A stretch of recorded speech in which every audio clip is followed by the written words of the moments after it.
Throughout the Warhammer world, various different peoples worship a pantheon of gods to bring them safety, prosperity, and glory. Some of these gods are held above others, worshipped as patrons to their peoples.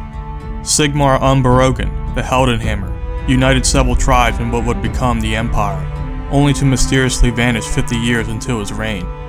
According to the cult of Sigmar, the Heldenhammer ascended to godhood and now looks over his former subjects. Across the Grey Mountains, in the land of chivalry, the Bretonians hold the Lady of the Lake highest among the gods.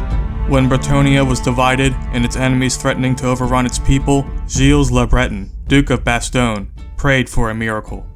The Lady of the Lake appeared to him and offered a drink from her holy grail, turning Gilles into the first of the Grail Knights. With the blessing of the Lady, Gilles and his Grail companions smashed all of their foes and united the dukedoms into a single kingdom. Among the Orc and Goblin tribes, Gork and Mork hold sway over the greenskin race, with one being cunningly brutal and the other being brutally cunning. The Orcs and Goblins cannot agree on which god embodies which aspect, a point of contention that often leads to violent conflict. When chaos flooded the world after the collapse of the polar gates, the dwarves of the World Edge Mountains sealed themselves away from danger. The dwarves of the Darklands were not so fortunate.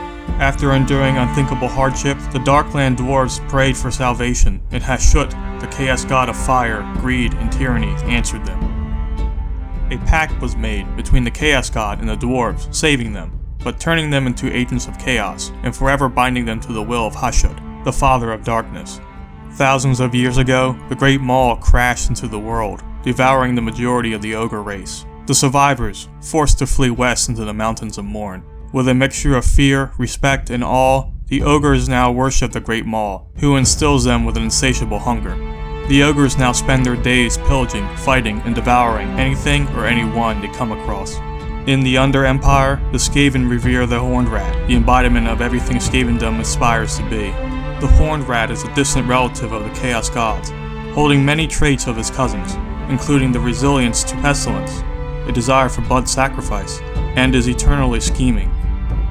In the lush jungles of Luthria, the Stinks and Saurus warriors of the Lizardmen have come to worship Sotek, the god of war and serpents. In a time of great need, when the Lizardmen were nearly overrun by the Skaven of Clan Pestilence, the prophet of Sotek performed many blood sacrifices to the serpent god for his favor. Sotek then came forth with a swarm of serpents, driving Clan Pestilence off the continent, and protecting Lustria from the Ratmen to this day.